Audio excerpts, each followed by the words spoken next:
খসড়া তালিকাতে তো অলরেডি আপনারা দেখে নিয়েছেন যে আপনাদের নাম রয়েছে নাকি নেই। তো সেক্ষেত্রে এই খসড়া তালিকাতে আপনাদের নাম থাকা মানেই যে আপনি নিশ্চিন্ত, অর্থাৎ আর কিছু হবে না, তেমনটা কিন্তু একদমই নয়। তার কারণটা কি? তার কারণ হচ্ছে যারা যারা এনুমারেশন ফর্ম নিয়েছে এবং যারা যারা এনুমারেশন ফর্ম জমা করেছে, এই দুজনের নামই কিন্তু খসড়া তালিকাতে রয়েছে। এবার শুরু হবে আসল ঝাড়াই এবং বাছাইয়ের কাজ, অর্থাৎ হিয়ারিং পর্ব শুরু হতে চলেছে খুব সম্ভবত 19 কি 20 তারিখ থেকে। এবং এই হিয়ারিংয়ের সময়তে আপনি যদি এই 4টি ভুল করেন বা এই 4টি যদি ভোটার আপনি হয়ে থাকেন, তাহলে সেক্ষেত্রে এসআইআর হিয়ারিংয়ে আপনাদের নাম কিন্তু আসবেই আসবে। তো সেক্ষেত্রে হিয়ারিংয়ে যদি আপনাদের নাম আসে, তাহলে আপনি কি করবেন কি করবেন না, সেই সমস্ত কিছুই আপনাদের এই ছোট্ট ভিডিওতে জানিয়ে দেবো। সেজন্য সম্পূর্ণ অবশ্যই সঙ্গে থাকবেন। দেখুন, এসআইআর খসড়া তালিকাতে অলরেডি আপনারা দেখে নিয়েছেন এবং আপনাদের সবার নাম রয়েছে ধরে নিলাম। তো যদি আপনাদের কারোর নাম এসআইআর খসড়া তালিকাতে না থাকে, ধরুন আপনার নাম নেই, আপনি যে যিনি দেখছেন, তো সেক্ষেত্রে কি হবে? তো সেক্ষেত্রে ভয় পাওয়ার কিছু নেই। আপনাকে আবার ফর্ম 6 পূরণ করতে হবে এবং নতুন করে আপনাকে ভোটার তালিকায় নাম তুলতে হবে। এবং এবার নাম তুলতে গেলেও কিন্তু আপনাকে জানুন কি করতে হবে, আপনাকে কিন্তু 2002-এর লিঙ্ক কিন্তু আপনাকে দিতেই হবে। অর্থাৎ এমনটি নয় যে আপনি খসড়া তালিকাতে নাম উঠলো না, আপনি ফর্ম 6 পূরণ করে দিলেন, আপনাদের নাম পুনরায় খসড়া তালিকাতে মানে ভোটার তালিকাতে উঠে গেল, তেমনটা কিন্তু একদমই হবে না। কি করতে হবে আপনাকে?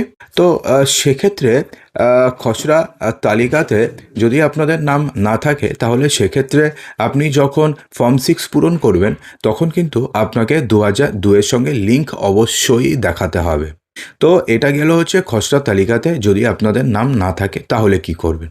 তো এবার যদি খসড়া তালিকাতে যদি আপনাদের নাম থাকে, ধরুন আপনাদের নাম খসড়া তালিকাতে রয়েছে, তাহলে এখন কি হবে? দেখুন, এখন না এই 4 ধরনের যদি আপনি ভোটার হয়ে থাকেন অথবা 4 ধরনের ক্যাটাগরির মধ্যে যদি আপনি পড়ে থাকেন, তাহলে সেক্ষেত্রে আপনাদেরকে ডাকবে হিয়ারিংয়ে। এবং এক্ষেত্রে যদি আপনি সঠিক তালিকা দিতে না পারেন অথবা যদি সঠিক তথ্য যদি আপনি দিতে না পারেন, তাহলে সেক্ষেত্রে কিন্তু আপনাদের নাম চূড়ান্ত ভোটার তালিকাতে থাকবে না। এবং যদি আপনাদের নাম চূড়ান্ত ভোটার তালিকাতে না থাকে, সেক্ষেত্রে 2026 সালের বিধানসভা ইলেকশনে আপনি ভোট দিতে পারবেন না। তো আসুন এক এক করে জেনে নিই যে কোন 4 ধরনের ভোটারদের ক্ষেত্রে বা কোন 4টি কেসে আপনাদেরকে হিয়ারিংয়ে ডাকবে নির্বাচন কমিশন। প্রথমে হচ্ছে 2002 সালের তালিকাতে যাদের নাম নেই। ইয়ারও যদি মনে করে যে অতিরিক্ত যাচাই প্রয়োজন রয়েছে, তবে তাদের ডেকে পাঠানো হবে হিয়ারিংয়ে। অর্থাৎ যাদের 2002 সালের তালিকাতে যাদের নাম নেই, সেখানে দেখাতে হবে কমিশনের নির্ধারিত যে 11টি ডকুমেন্টস রয়েছে, তার মধ্যে যে কোনো একটি ডকুমেন্টস। দেখুন, এক্ষেত্রে যদি আপনাদের নাম 2002 সালের ভোটার তালিকাতে না থাকে, কিন্তু ধরুন আপনাদের ব্লাড রিলেশনে যারা রয়েছেন, ধরুন আপনার মা, আপনার বাবা, আপনার ঠাকুরদা অথবা আপনাদের ঠাকুমা, এই 4 জনের মধ্যে যে কোনো একজনের নাম 2002 সালের ভোটার তালিকাতে রয়েছে।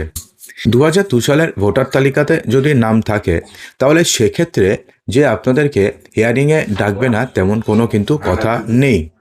যদি ইয়ারও মনে করে যে আপনাদের যে আপনি এনুমারেশন ফর্ম জমা দিয়েছেন, সেখানে যদি কোনো প্রকারের ভুল থাকে, তাহলে সেক্ষেত্রে আপনাদের কিন্তু আবার হিয়ারিংয়ে ডাকতে পারে নির্বাচন কমিশন। তো এটা গেল হচ্ছে ফার্স্ট কেস। 2 নম্বর হচ্ছে যাদের পরিবারের কারোর নাম 2002 সালের তালিকাতে নেই। অর্থাৎ এমন তো অনেক ভোটার রয়েছেন, এমন কিন্তু প্রায় 53 লক্ষ ভোটার রয়েছে পশ্চিমবঙ্গে, যাদের 2002-এর তালিকাতে নাম নেই এবং যাদের বাবা, মা, ঠাকুরদা, ঠাকুমা কারোর নাম 2002 সালের তালিকাতেই নেই। তো এই সমস্ত ভোটারদের ক্ষেত্রে কি হবে? দেখুন, এই সমস্ত ভোটারদের 100% হিয়ারিংয়ে ডাকবে নির্বাচন কমিশন। তো এবার না এই সমস্ত ভোটারদের কি করতে হবে, যে 11টি যে ডকুমেন্টস বলেছে নির্বাচন কমিশন, সেই 11টি ডকুমেন্টসের মধ্যে যে কোনো একটি ডকুমেন্টস দেখাতে হবে। এখানেই আসছে না 1987 বা 1987 এবং 2004 সালের প্রশ্ন। তো যদি আপনাদের 2002 সালের তালিকাতে নাম না থাকে এবং যদি আপনাদের বাবা, মা, ঠাকুরদা, ঠাকুমা কারোর নাম যদি 2002 সালের তালিকাতে না থাকে, তাহলে সেক্ষেত্রে আপনাদেরকে 11টি ডকুমেন্টসের মধ্যে যে কোনো একটি ডকুমেন্টস দিতে হবে। যদি আপনার জন্ম 1987 সালের আগে হয়, 2টো ডকুমেন্টস দিতে হবে, আপনার এবং আপনার বাবা অথবা আপনার মায়ের, যদি আপনার জন্ম 1987 থেকে 2004 সালের মধ্যে হয়। এবং আপনাদের 3টি ডকুমেন্টস দিতে হবে, আপনার বাবার, আপনার মায়ের এবং আপনার 3টি ডকুমেন্টস দিতে হবে যদি আপনার জন্ম 2004 সালের পরে হয়। অর্থাৎ সেক্ষেত্রে যদি আপনাদের 2002 সালের ভোটার লিস্টে নাম না থাকে, আপনাদের বাবা মায়ের কারণ না থাকে, তাহলে সেক্ষেত্রে এই ডকুমেন্টসগুলো আপনাদেরকে দিতে হবে। এবার 3 নম্বরে কী আসছে দেখুন, 3 নম্বরে বলা হয়েছে ভুল তথ্য দেওয়া ভোটাররা। অর্থাৎ কেউ যদি ফর্ম ফিল আপের সময় ভুল তথ্য দেন আর সেই তথ্য কমিশনের ডেটাবেসের সঙ্গে যদি না মেলে, তাহলে সেক্ষেত্রে সেই সমস্ত ভোটারদের হিয়ারিংয়ে ডাকবে কমিশন।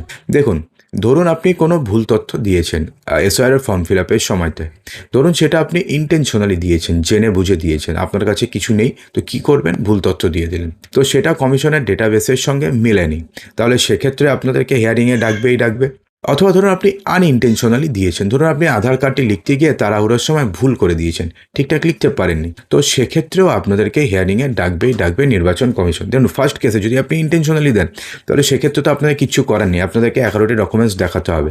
যদি আপনি না জেনে বুঝে ভুল করে থাকেন, তাহলে সেক্ষেত্রে কী করবেন, আপনি জাস্ট 2002-এর যে ভোটার লিস্টে আপনাদের বাবা মায়ের যে নামটা রয়েছে, সেটাকে জাস্ট একটা জেরক্স করে নিয়ে যাবেন এবং আপনার বংশ তালিকা বা ওয়ারিশ সার্টিফিকেট একটা করে নিয়ে যাবেন, তাহলে হয়ে যাবে, খুব একটা সমস্যা কিন্তু আপনাদের হবে না। দেখুন, এটা গেল হচ্ছে 3 নম্বর কেস। এবং 4 নম্বর কেস হচ্ছে ফর্ম ফিল আপে যদি কোনো গোলমাল করে থাকেন। দেখুন, ভুল তথ্য দেওয়া আর গোলমাল করা কিন্তু দুটো সম্পূর্ণ আলাদা জিনিস। আপনি কোনো গোলমাল করেছেন বা অস্পষ্টতা রয়েছে, কোনো ভোটারের ফর্ম যদি বিএলও বুঝতে না পারেন বা কমিশনের কাছে যদি অস্পষ্ট থাকে, তাহলেও সেই ভোটারকে ডেকে পাঠানো হতে পারে যাচাইয়ের জন্য। যদি আপনি এসআইআর ফর্ম দিয়েছেন, এত কাটাকুটি করেছেন যে কমিশন কিছু বুঝতেই পারছে না বা বিএলও কিছু বুঝতেই পারছে না যে কি রয়েছে, তো সেক্ষেত্রেও আপনাদেরকে হিয়ারিংয়ে ডেকে পাঠাবে নির্বাচন কমিশন। এবং সেক্ষেত্রে যদি আপনাদের নাম ধরুন 2002-এর ভোটার লিস্টে রয়েছে, আপনি কাটাকাটি করেছেন, 2002-এর ভোটার লিস্টের ওই পাতাটা জেরক্স করে দিয়ে দেবেন, আর কিচ্ছু লাগবে না। ধরুন আপনার নাম নেই, আপনার বাবার নাম রয়েছে, মায়ের নাম রয়েছে, তো সেক্ষেত্রে কী করবেন, ওই পাতা জেরক্স করবেন, একটা ওয়ারিশ সার্টিফিকেট বানিয়ে নেবেন। কোথা থেকে বানাবেন, মিউনিসিপ্যালিটি থেকে বা পুরসভার থেকে ওয়ারিশ সার্টিফিকেট আপনি পেয়ে যাবেন, জাস্ট বানিয়ে দিয়ে দেবেন, তাহলে হয়ে যাবে, আপনাকে আর কিচ্ছু দিতে হবে না।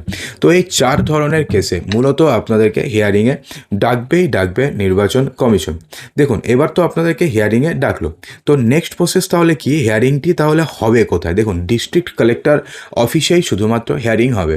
এতক্ষণ পর্যন্ত বা এতদিন পর্যন্ত যা তথ্য পাওয়া যাচ্ছে, সেটা যদি আপনার ধরে নিই, তাহলে শুধুমাত্র ডিস্ট্রিক্ট কালেক্টরের অফিসে আপনাদের হিয়ারিং হবে। এবং প্রতিটি বিধানসভা কেন্দ্রের জন্য 100 জন করে ইয়ারও রাখা হয়েছে, অর্থাৎ টোটাল রাখা হয়েছে 2,940 বিধানসভা কেন্দ্র রয়েছে, এবং 1000 থেকে 1500 ইয়ারোদের রিজার্ভে রাখা হয়েছে। যদি গণনার ক্ষেত্রে প্রয়োজন হয়, তাহলে সেক্ষেত্রে তাদেরকেও কিন্তু কাজে লাগানো হতে পারে। দেখুন, এখন যে ইয়ারও যারা রয়েছেন, তো এই ইয়ারোরা প্রতিদিন অন্তত 100 জনের হিয়ারিং করবেন, ঠিক আছে? যদি প্রয়োজন পড়ে তাহলে আরও বেশি করতে পারেন, কমপক্ষে 100 জনের হিয়ারিং প্রতিদিন হবে, ঠিক আছে? এবং পুরো যে হিয়ারিং প্রক্রিয়াটা না ওয়েবকাস্টিং হবে, অর্থাৎ সিসিটিভি ফুটেজ সংরক্ষিত থাকবে। অর্থাৎ পুরো এসআইআর প্রক্রিয়াটিকে এবার এমনভাবে করতে চাইছে নির্বাচন কমিশন যাতে কোনোভাবে ফাঁকফোকর না থাকে। দেখুন, এবার হচ্ছে ধরুন আপনি কি করলেন, আপনার ধরুন এসআইআরে আপনাদের নাম আসলো, তো কোথায় আপনাদের এসআইআর হিয়ারিং হবে আপনারা নিশ্চয়ই বুঝতে পেরেছেন। তাহলে এখন ধরুন আপনাদের এসআইআর হিয়ারিংয়ে নাম আসলো, তাহলে আপনি কি করবেন? তাহলে আপনাকে কি করতে হবে? দেখুন, এসআইআর হিয়ারিং আসলে আপনারা একদম ভয় পাবেন না। আপনাদের যে ডকুমেন্টসগুলো আমি আপনাদের বললাম, অর্থাৎ যদি 1987 সালের আগে হয় তাহলে কি করবেন, 1987 থেকে 2004 সালের মধ্যে হলে কি করবেন, 2004-এর পরে হলে কি করবেন, আপনাদেরকে অলরেডি আমি জানিয়ে দিয়েছি। এছাড়া যদি আপনাদের নাম যদি সত্যি যদি এমন হন যে আপনাদের কোনো ডকুমেন্টসই নেই, তাহলে সেক্ষেত্রে কিন্তু আপনাদেরকে কিচ্ছু করার নেই। অর্থাৎ সেক্ষেত্রে কিন্তু আপনি কোনোভাবেই আপনার নাম চূড়ান্ত ভোটার তালিকাতে আসবে না। এবার যেমন ধরুন ডুপ্লিকেট ভোটার যারা রয়েছে, তাদেরকে কিন্তু অলরেডি ছাঁটাই করা হয়ে গেছে, কারণ একই নামের ফেস রিকগনিশন বা ডেমোগ্রাফিক ডিটেলস সার্চ করে না প্রচুর ভোটারের নাম বাদ চলে গেছে, কারণ কমিশনের ডেটাবেসে দেখিয়ে দিয়েছে যে এবং সেম নামের ভোটার আরও অনেক কনস্টিটিউয়েন্ট অ্যাসেম্বলিতে রয়েছে। অলরেডি তাদের সবার নাম কিন্তু অলরেডি বাদ চলে গেছে। অর্থাৎ এরকমভাবে না ভুল তথ্য দিয়ে আপনারা খুব একটা আপনাদের নাম রাখতে পারবেন না। যে কোনো এক জায়গায় রাখুন, ঠিক আছে, নাহলে সব জায়গার থেকে আপনাদের নাম কাটা চলে যাবে। তো সেই জন্য ভুল তথ্য বা তথ্য যদি আপনাদের কাছে না থাকে তাহলে সেক্ষেত্রে কিন্তু আপনাদের কিছু করার নেই। তাহলে সেক্ষেত্রে আপনারা মনে হয় বুঝতে পারলেন যে হিয়ারিংয়ে কাদের কাদের ডাকবে, হিয়ারিংয়ে ডাকলে পরে আপনাদের কোথায় যেতে হবে, আপনাদের কী কী ডকুমেন্টস এক্স্যাক্টলি নিয়ে যেতে হবে তো জানাবেন, এবং অবশ্যই ভিডিও কমেন্ট বক্সে জানাবেন যে আপনাদের নাম এসআইআর এর হিয়ারিংয়ে উঠেছে নাকি ওঠেনি। তো অসংখ্য ধন্যবাদ ভিডিওটি সম্পূর্ণ দেখার জন্য।